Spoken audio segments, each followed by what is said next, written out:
নমস্কার বন্ধুরা, কেমন আছেন? রিঙ্কিস ওয়ার্ল্ডে আপনাদের সবাইকে স্বাগত জানাই। দিনটা ছিল 31 ডিসেম্বর আর এখন রাত ঘড়িতে বাজে 9:30। প্রচুর ঠান্ডা পড়েছে না বন্ধুরা? তার মধ্যে হাজবেন্ডের ডিমান্ড হাতে বাটা মশলায় মাংস খাবে। একবার বলে যেহেতু ফেলেছে, তাহলে ভাবলাম করিয়ে দিই, না করলেও আবার মনটা ভালো লাগবে না। তবে আস্তে আস্তে হাজবেন্ডের ডিমান্ডও কিন্তু বেড়ে চলেছে। এদিকে আমি আস্তে আস্তে করে সব মশলাও বেটে নিয়েছি।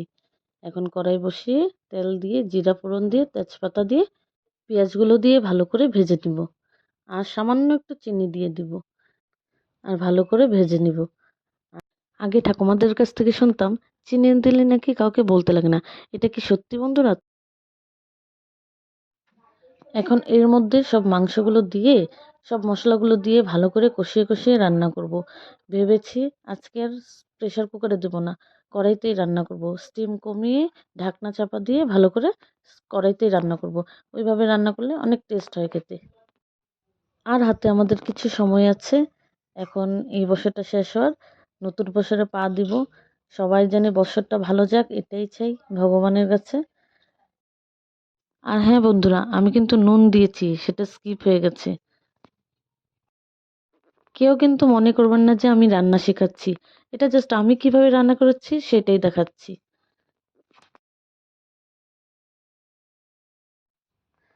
হলুদ গুঁড়ো দিয়ে, জিরা বাটা দিয়ে ভালো করে কষাবো। জল দিয়ে দিয়ে কষাবো।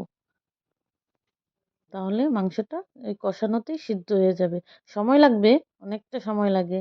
কড়াইতে রান্না করলে কিন্তু টেস্টও হয়।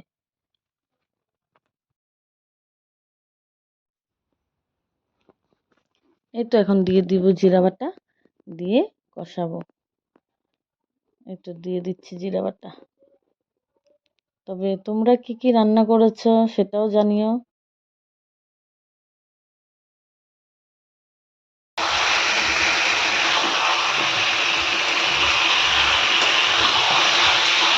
দিয়ে দিয়েছি ঝোল, আগের থেকে ভেজে রাখা আলু আর গরম মশলা দিয়ে নামিয়ে নিব।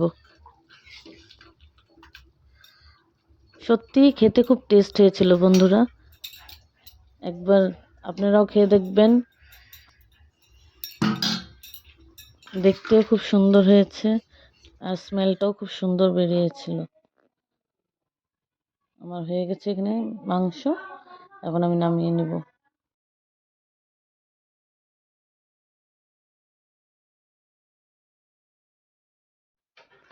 আজকের জন্য এতটুকুই। Tata, bye bye. ভালো থাকবেন, সুস্থ থাকবেন।